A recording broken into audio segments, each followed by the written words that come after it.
அதன் பின் சூசு மேலும் பல மால்கள் படைக்கவும் மால்களில் மனிதர்களை படைக்கவும் மெல்கியிடம் விடை பெற்றார். அந்த விடைபெறும் நாளில் இருவரும் கவலையாய் பேசிக் கொண்டனர். இந்த தனி ராஜ்யம் வானுலகிற்கு உடன்பாடில்லா ஒன்று. நாம் வான்வீதி உரண்டை துகள்கள் மூலமாக மாசுபடுத்த போகிறோம் என்றே வானுலகினர் கணித்து விட்டனர். ஆனால் அதையெல்லாம் மீறி ராஜ்யங்கள் படைத்துக் கொண்டிருக்கிறோம். இதன் விளைவு நன்மை என்றே நாம் நினைத்தாலும் இடர்கள் வர வாய்ப்புண்டு. எனவே கட்டுக்கோப்பாய் ராஜ்யங்களை தீர்மானிப்போம், மனிதர்களை மேய்ப்போம். ஜாக்கிரதை, நம் சந்திப்பு எப்போது என்றே தெரியாது. நான் உடல் படைத்துக் கொண்டு போக நீ உயிர் கொடு. இந்த மால் கூட்டங்களில் நாம் காணாமல் போகலாம். ஆனாலும் வானோர் எச்சரித்தது குறித்து கவனமாயிரு என்க இருவரும் விடை பெற்றனர். மெல்கி தாம் படைத்த அந்த 2 உயிர்களை அடிக்கடி கவனமாய் கண்காணிக்க அந்த 2 உயிர்களும் சிங்காரவனத்தில் துள்ளித் திரிந்தன.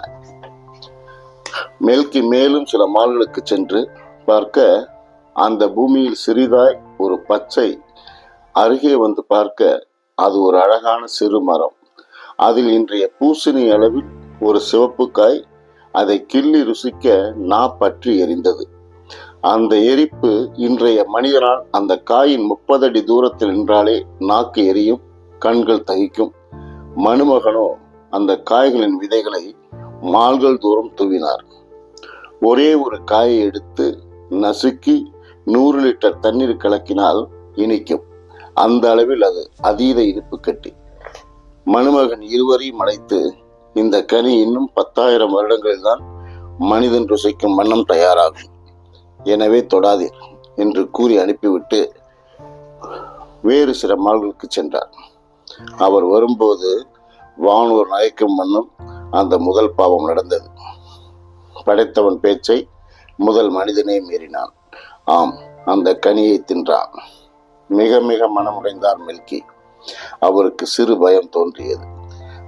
விவிலியத்திலிருந்து ஆதி ஆகமம், பின்னர் கடவுள் தமது சாயலாகவும் ஆள கடவுள் என்றார். இது சத்தியமாக மெல்கி சொன்ன ஒன்று. ஆம், பூமியையும் மால்களையும் ஆள்வதற்காகவே மனித இனம் படைக்கப்பட்டது. ஆனால் விவிலியத்தில் இந்த வார்த்தை பொதிந்துள்ளதால் அயலானுக்கு ஜந்துக்களின் செய்திகள் தெரியாததால் இவை மறைந்தே இருக்கிறது. இவ்வாறு கடவுள் மனிதனை அதே புல் பூண்டுகளை உணவாக கொடுத்தோம். அதாவது பூமி நிரம்பும் வண்ணம் புல் பூண்டுகளும் உயிரினங்களும் தோன்றிட 26 யுகங்கள் ஆனது. இப்போதுதான் மெல்கி அந்த சோதனையை சந்தித்தார்.